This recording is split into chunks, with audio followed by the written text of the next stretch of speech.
Saudara-saudara pendengar yang kami kasihi dimanapun Anda berada, Anda kembali bersama kami dalam acara Telaga, Tegur Sapa Gembala Keluarga. Acara ini diselenggarakan oleh Lembaga Bina Keluarga Kristen atau LBKK bekerja sama dengan radio kesayangan Anda ini. Saya Stella akan berbincang-bincang dengan Bapak Penginjil Sindunata Kurniawan Magister Konseling. Beliau adalah seorang pakar dalam bidang konseling keluarga. Perbincangan kami kali ini adalah tentang memahami HIV/AIDS. Kami percaya acara ini pasti bermanfaat bagi kita sekalian. Dan dari studio kami mengucapkan selamat mengikuti. Mas Sindu, belakangan ini kan kita sering mendengar baik di media cetak maupun media elektronik tentang HIV/AIDS. Sebenarnya apa itu HIV dan AIDS itu? Apakah mereka sama atau berbeda? Benar, Bu Stella, bahwa HIV/AIDS itu menjadi hal yang semakin umum ya kita dengar, bahkan kita bahas dalam keseharian kita. HIV/AIDS sendiri memang masing-masing memiliki kepanjangannya. HIV singkatan dari bahasa Inggris Human Immunodeficiency Virus atau virus yang menyerang sistem kekebalan tubuh. Jadi virus ini melemahkan kemampuan tubuh di dalam melawan infeksi dan penyakit. Sementara AIDS itu sendiri singkatan dari Acquired Immunodeficiency Syndrome. Artinya adalah sekumpulan gejala atau dan infeksi yang timbul karena rusaknya sistem kekebalan tubuh sebagai akibat infeksi virus HIV. Jadi memang virus HIV inilah yang menjadi penyebab tanpa pengobatan orang yang mengalami HIV positif bisa bertahan hidup 9 sampai 11 tahun tergantung tipenya, dan ujungnya adalah kondisi sindrom AIDS itu tadi, di mana kekebalan tubuhnya rusak, akibatnya hanya gara-gara flu saja misalnya orang yang menyandang AIDS dia bisa meninggal. Jadi makanya AIDS itu sesungguhnya keliru kalau disebut penyakit AIDS. Jadi AIDS itu bukan penyakit tetapi kumpulan gejala yang menampakkan kekebalan tubuhnya itu menghilang. Jadi HIV itu adalah virusnya. Betul. Yang mengakibatkan ujungnya adalah AIDS. Oh, oke. Jadi kalau digambarkan sejak orang positif HIV, maka adalah HIV positif itu memakan waktu sekian tahun baru memasuki gejala AIDS. Maka orang sebutnya HIV/AIDS akhirnya jadi satu isu, tapi memang dua isu yang satu rangkaian tapi tidak sama.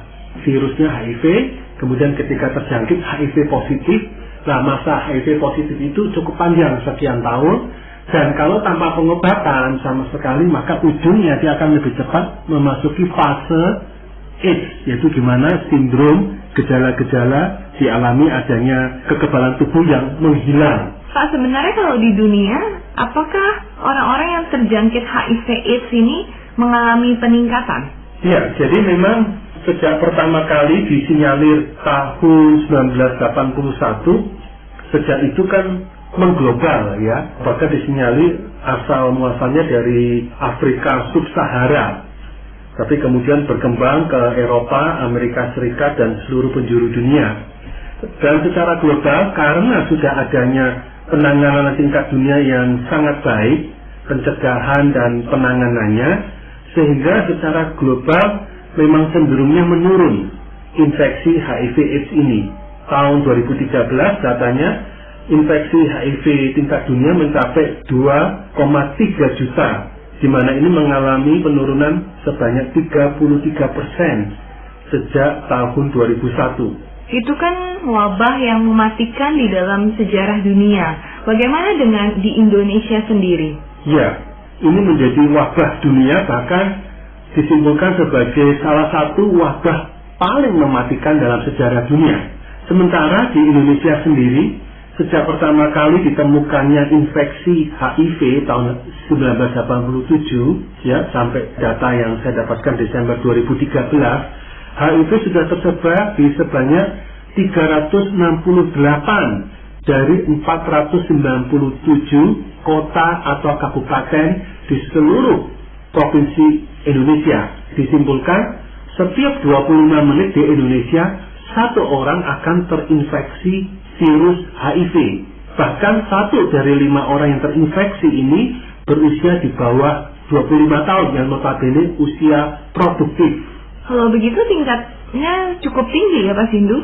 Betul, cukup tinggi. Jadi di Indonesia bahkan disimpulkan masih merupakan negara di ASEAN, artinya negara-negara Asia Tenggara, yang paling tinggi pertumbuhan penularan HIV ini, di mana peningkatannya sebesar 162% di tahun 2014 dibandingkan tahun 2001. Jadi dalam rentang 3 tahun, 2001 sampai 2014, ya, selama 13 tahun ini peningkatannya 162%, sehingga menjadi negara Asia Tenggara yang paling tinggi pertumbuhan penularan virus HIV ini. Apakah mereka yang terjangkit itu adalah seperti yang pemakai narkoba atau memang orang-orang dengan seks bebas?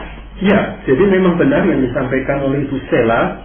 Sebenarnya kita masyarakat awam lebih banyak mempersepsi atau mengkaitkan orang yang mengalami HIV positif dan AIDS ini orang-orang yang pecandu narkoba, khususnya pecandu narkoba yang menggunakan jarum suntik atau yang seks bebas. Bahkan di masa lalu, saya ingat waktu awal masuk Indonesia tahun 1980-an itu muncul AIDS itu tindakan apa? Akibat intim dengan sesama. Jadi hanya dipersepsi yang kaum homoseksual yang mengalami AIDS. Tapi rupanya Bu Stella, data Kementerian Kesehatan Indonesia cukup mencengangkan, yaitu bahwa angka terbesar berdasarkan kelompok pekerjaan atau kelompok mata pencarian orang yang menyandang HIV AIDS, angka terbesarnya sebanyak 9.096 orang itu adalah ibu rumah tangga. Oh, bagaimana bisa itu Pak? Ya, jadi angka ini adalah data penggabungan atau data kumulatif sepanjang tahun 1987 sampai September 2015. Memang seperti yang ditanyakan oleh Bu Stella, kenapa bisa terjadi? Karena diduga ibu-ibu rumah tangga ini rentan tertular virus HIV karena dari suaminya yang merupakan orang-orang yang punya perilaku berisiko tinggi. Artinya kehidupan seksnya adalah kehidupan seks luar nikah, sehingga melakukan hubungan seks dengan wanita-wanita lain yang bukan istri, ataupun bahkan pelacur atau pekerja seks komersial tertular virus HIV, lantas dibawa kepada sang istri, sehingga angka ibu rumah tangga menjadi angka yang sangat besar. Ini cukup ironi memang. Ya, karena mereka tidak melakukan apa-apa, mereka hidup baik-baik, tapi mereka malah terjangkit. Betul. Jadi inilah yang membuat akhirnya kita perlu memahami, menyadari bahwa penyandang HIV positif atau AIDS jangan dihakimi sebagai orang yang tidak bermoral. Kamu pasti seks bebas, atau kamu pasti pecandu narkoba, kamu pasti orang homoseks, ya. Padahal kenyataannya angka yang sangat besar adalah bukan kategori orang-orang yang kita anggap bersalah secara moral, bukan.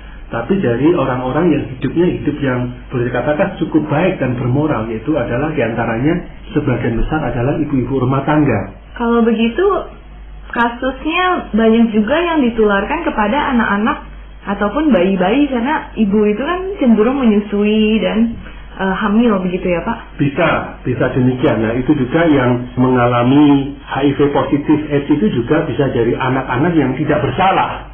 Termasuk diantaranya adalah perawat, tenaga medis atau para medis yang tidak berhati-hati di dalam menangani orang-orang yang sudah HIV positif. Dia juga dalam ketidakhati-hatiannya itu juga bisa mengalami HIV positif AIDS juga. Pak, sebenarnya apakah HIV itu adalah jenis virus yang memang seperti cukup kuat sehingga cepat sekali penularannya? Sesungguhnya virus HIV ini jenis virus yang rapuh, tidak bisa bertahan lama di luar tubuh manusia. Tetapi memang virus ini bisa menular lewat cairan tubuh yang kental. Jadi cairan tubuh yang kental yang dimaksudkan ini diantaranya kategorinya adalah cairan sperma dari laki-laki, cairan vagina dari seorang wanita, cairan anus, ya, dubur, di dalam dubur, cairan darah, dan ASI, air susu ibu.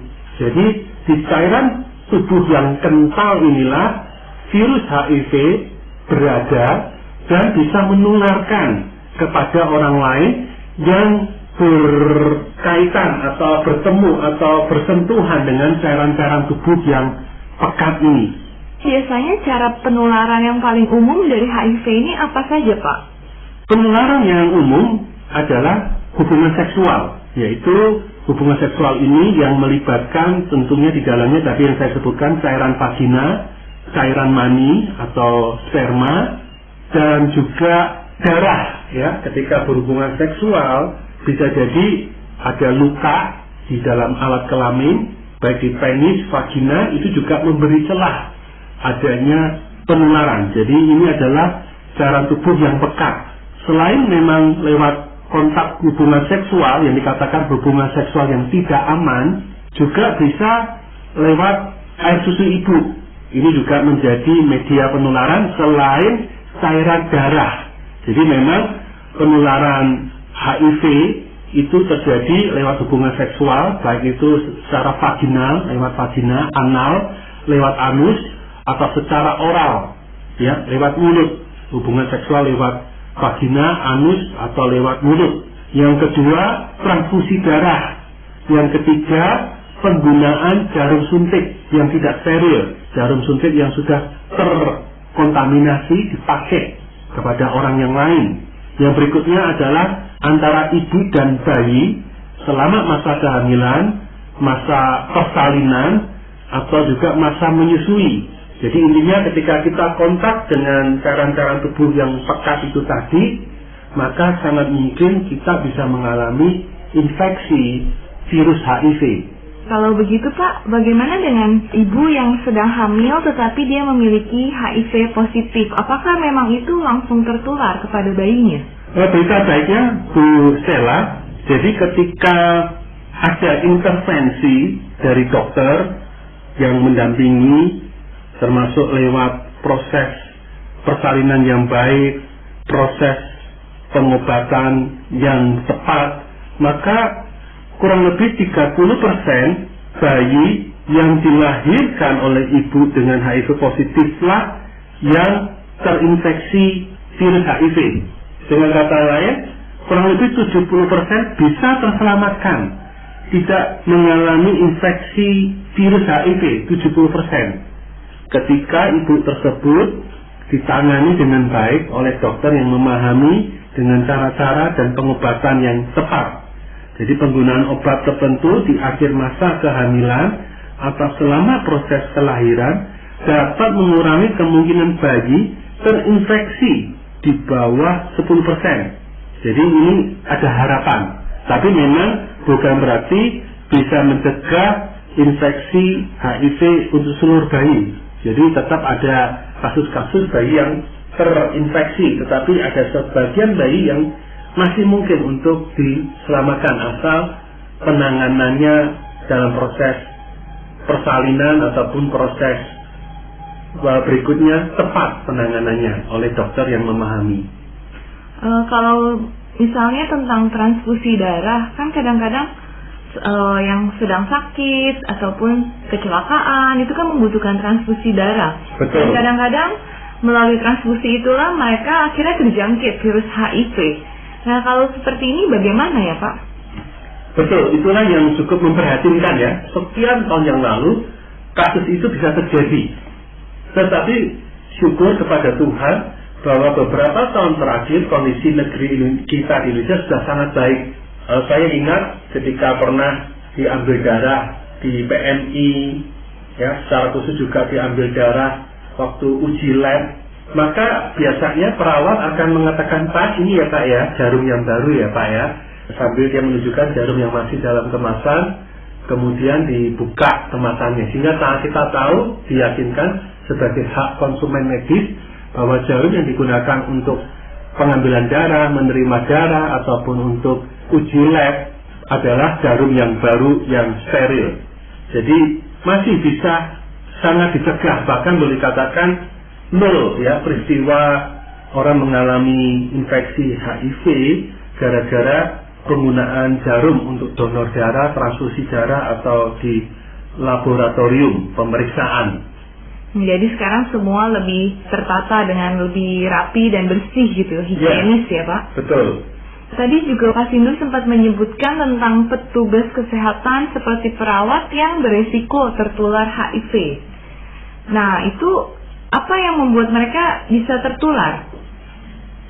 Memang perawat ya bagian paramedis bisa berisiko tertular HIV ketika mereka tertusuk jarum yang mengandung darah yang sudah tercemar oleh virus HIV atau terpercik darah yang sudah tercemar oleh virus HIV, terperciknya masuk lewat mata, mengenai hidung, akhirnya terhirup mulut, atau mengenai luka atau radang yang terbuka. Jadi ini ketika perawat atau dokter tidak berhati-hati terpapar oleh darah, misalnya cairan darah, maka bisa berisiko tinggi. Maka disinilah memang di Indonesia sudah muncul pemahaman, sudah ada SOP-nya, prosedur operasi standar bagaimana melayani pasien secara sehat tanpa harus terpercik oleh darah ataupun terinfeksi virus apapun, apalagi virus HIV. Bagaimana dengan orang yang tinggal dengan orang yang mengalami atau terjangkit virus HIV ini? Apakah mereka secara otomatis bisa tertular? Periksa membuktikan, Bu Stella, hanya ada sedikit orang yang tinggal serumah dengan ODA. ODA itu ODHA, singkatan dari orang dengan HIV/AIDS. Orang yang tinggal serumah dengan ODA sangat sedikit yang terinfeksi, karena memang infeksi virus HIV hanya bisa terjadi melalui pemakaian pisau cukur bergantian, di mana pisau cukur itu kan ada kemungkinan sisa darah dari pemakai sebelumnya, atau infeksi itu juga bisa terjadi melalui menyentuh darah orang dengan HIV/AIDS pada luka atau radang yang terbuka, atau cara-cara lain yang berhubungan dengan darah orang yang terinfeksi HIV. Jadi kalau kita merawat orang penyandang HIV/AIDS, asal berhati-hati mengikuti langkah-langkah melindungi diri kita sendiri, maka kita sendiri akan bebas dari kemungkinan terinfeksi HIV. Jadi HIV itu tidak selalu ditularkan. Bagaimana Pak supaya kita tuh bisa menjaga diri agar itu tidak tertular gitu? Ya, jadi intinya hindari paparan dengan cairan air mani atau sperma, cairan vagina, cairan darah dan ASI. Maka di sini saya tegaskan, kita tidak akan mengalami penularan virus HIV lewat udara, lewat makanan, lewat air, gigitan serangga, lewat hewan, lewat penggunaan piring, sendok, garpu, pisau, penggunaan kakus bersama-sama dengan penyandang HIV/AIDS. Jadi kadang kan muncul di masa-masa tahun-tahun yang lalu, mungkin juga masa sekarang pun bisa terjadi ya. Begitu tahu ini ada orang dengan HIV/AIDS, orang apa yang bisa lakukan? Menjauh, memunculkan. Jangan dekat-dekat, nanti kena ludahmu waktu kamu ngomong, kena ke tubuhku, aku bisa tertular. Salah. Jadi ludah begitu saja tidak bisa untuk menjadi media penularan. Atau janganlah gunakan sampai sentuhan, kena keringatmu, maka saya bisa tertular. Itu juga salah. Keringat itu terlalu encer, cairan tubuh yang sangat ringan dan tidak bisa virus HIV itu hidup dan mengembangbiakan lewat cairan keringat. Jadi juga penggunaan alat makan bersama, penggunaan kamar mandi, kakus itu tidak bisa sama sekali menjadi penularan virus HIV. Jadi penularan itu memang ketika cairan tubuh kita dan cairan tubuh orang yang terjangkit HIV itu menyatu gitu ya Pak? Cairan tubuh yang pekat. Yang pekat ya. Jadi itu adalah ASI, air susu ibu, cairan kelamin pada penis, vagina, termasuk pada dubur, ya. Jadi pada dua itu, dan yang ketiga cairan darah. Kalau begitu bagaimana Pak cara pencegahannya untuk menurunkan resiko terkena virus HIV ini? Yang pertama, memakai prinsip ABC atau Indonesianya ABC. A. Anda jauhi seks. B. Anda bersikap saling setia dengan pasangan nikah. C. Cegah dengan kondom. Jadi itu bagian pencegahan, yaitu ya kita abstain dari hubungan seksual. Atau yang kedua, berhubungan seksual hanya dengan pasangan yang sah dalam pernikahan, dan setialah dengan pasangan kita, baik sebagai suami istri, tidak berhubungan seksual dengan siapapun, sekalipun kita anggap itu kan orang gereja, itu kan orang baik-baik saja. Oke, itu mungkin kesan kita baik, tetapi kita tidak tahu realitasnya. Maka mencegah, menolak perilaku amoral itu jauh lebih baik. Yang ketiga, cegah dengan kondom. Jadi pemakaian kondom ini pun menolong untuk menghindari kemungkinan terkontaminasi mengalami infeksi HIV positif lewat cairan kelamin saat orang berhubungan seksual. Selain dalam ranah hubungan seks, dalam ranah apa lagi kita bisa melakukan pencegahan, Pak? Pencegahannya ya hindari paparan darah ya. Saat kita misalnya menolong seseorang, ketika orang terluka, kita perlu berhati-hati tanpa pun kita mengetahui orang ini mengalami infeksi HIV positif atau tidak. Dimanapun kita menolong orang yang berdarah-darah, hindari darah orang itu untuk masuk lewat mata, hidung, mulut, ataupun lewat luka kita yang terpapar. Jadi itu cara yang aman ketika pun kita menolong orang lain, termasuk penggunaan jarum suntik. Jadi pastikan kembali jarum suntik yang digunakan kepada kita, baik lewat donor darah, transfusi darah, ambil darah untuk cek laboratorium, adalah jarum suntik yang steril. Pak Sindu, kan tadi seperti yang Bapak sempat sebutkan bahwa orang yang terjangkit HIV mungkin tidak menyadari bahwa virus itu sudah ada di dalam tubuhnya, kecuali mungkin ada gejala lain seperti AIDS gitu ya. Kalau begitu, apa yang bisa menjadi gejala awal bahwa kemungkinan kita atau orang yang kita kenal itu terjangkit HIV? Jadi memang ada beberapa gejala kemungkinan yang nampak di luar, yaitu rasa lelah berkepanjangan, sesak nafas dan batuk yang berkepanjangan, berat badan yang turun secara drastis, pembesaran kelenjar di leher, ketiak, lipatan paha tanpa sebab yang jelas, bercak merah kebiruan pada kulit, ini menunjukkan kanker kulit, sering demam lebih dari 38 derajat Celcius, disertai keringat malam tanpa sebab yang jelas, diare lebih dari 1 bulan tanpa sebab yang jelas. Nah, ini beberapa gejala yang bisa menunjukkan kemungkinan orang mengalami keterjangkitan virus HIV. Lalu bagaimana caranya untuk mengetahui bahwa oh ya, ini memang terjangkit virus HIV? Perlu menjalani tes infeksi HIV, Bu Stella. Jadi tes ini biasanya disertai konseling, maka muncul istilah VCT, Voluntary Counseling and Testing, tes dan konseling secara sukarela. Jadi sebelum melakukan tes infeksi HIV, dilakukan proses percakapan konseling untuk memahami, mengetahui tingkat risiko infeksi yang dialami oleh orang yang mau dites dan juga pola hidup kesehariannya. Setelah saat ini dilalui, maka dibahas cara menghadapi hasil tes HIV. Jadi kalau sampai positif, sudah disiapkan sejak awal sebelum pengambilan sampel, sebelum melakukan testing sudah disiapkan. Kalau kemungkinan HIV positif, responnya seperti apa? Nah, dengan cara itu akhirnya orang yang mengalami tes infeksi HIV tidak sampai panik dan reaktif, tapi bisa mensikapi, kalaupun positif, mensikapi dengan benar dan tepat. Di mana kita bisa melakukan tes HIV ini, Pak? Jadi ada banyak tempat sudah di Indonesia menyediakan sarana pelayanan pemeriksaan, bahkan yang saya dengar juga secara gratis ya, khususnya di rumah sakit provinsi. Selain juga beberapa LSM di beberapa kota besar sudah ada dan menyediakan layanan ini. Sedangkan di level pemerintah Pemerintah sudah membangun secara khusus Komisi Penanggulangan AIDS Nasional, KPAN. Nah, ini juga menyediakan layanan tersebut. Apakah ada obat yang bisa untuk digunakan oleh penderita HIV ini? Sayangnya Bu Stella, sampai hari ini belum ada obat yang bisa sepenuhnya melenyapkan virus HIV.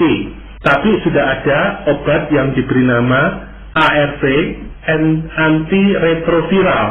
Obat ini kalau diminum tiap hari secara teratur, maka akan memperlambat pengembangbiakan virus HIV positif ini. Dan lewat juga gaya hidup sehat, makanan sehat, menolak merokok, vaksinasi flu tahunan, dan vaksin pneumokokus per 5 tahun, maka risiko terkena penyakit berbahaya sangat terkurangi. Saya pernah beberapa tahun yang lalu, Bu Stella, berjumpa dengan aktivis LSM yang bergerak dalam pendidikan, penyajaran, penanggulangan HIV/AIDS. Ibu itu sudah belasan tahun, sudah paling tidak 15 tahun hidup dan tetap sehat dan produktif karena minum obat ARV ini dan menjalani pola hidup yang sehat secara mental, fisik, dan psikis dan spiritual. Maka punya daya tahan untuk memperlambat proses penurunan orang yang mengalami kondisi HIV positif. Kalau begitu memang orang yang terkena HIV ini tidak harus langsung seperti patah semangat, tidak punya gaya hidup, karena ternyata ada cara-cara untuk mereka bisa tetap produktif dan hidup dengan lebih sehat. Betul. Oke, Pak Sindu, apa ayat firman Tuhan yang mendasari pembahasan kita pada hari ini? Saya bacakan dari surat 1 Petrus pasal 4 ayat 7. Kesudahan segala sesuatu sudah dekat. Karena itu kuasalah dirimu, jadilah tenang supaya kamu dapat berdoa. Kondisi wabah HIV/AIDS ini sudah mengglobal, termasuk menasional. Dan di dalam kondisi inilah kita jangan tutup mata, kita jangan tidak mau tahu, sadari, kenali isu ini, akrabi, sehingga kita tahu berespon dengan tepat. Oke, terima kasih Pak Sindu. Para pendengar sekalian, terima kasih Anda telah mengikuti perbincangan kami dengan Bapak Penginjil Sindu Natal Kurniawan, Magister Konseling dalam acara Telaga, Tegur Sapa Gembala Keluarga. Kami baru saja berbincang-bincang tentang memahami HIV/AIDS. Bagi Anda yang berminat untuk mengetahui lebih lanjut mengenai acara ini, silahkan menghubungi kami lewat surat. Alamatkan surat Anda ke Lembaga Bina Keluarga Kristen atau LBKK, Jalan Cimanuk 56 Malang. Atau Anda dapat mengirimkan email ke telaga@telaga.org. Kami mengundang Anda mengunjungi situs kami di www.telaga.org. Saran-saran, pertanyaan, serta tanggapan Anda sangat kami nantikan. Akhirnya dari studio kami mengucapkan terima kasih atas perhatian Anda dan sampai jumpa dalam acara Telaga yang akan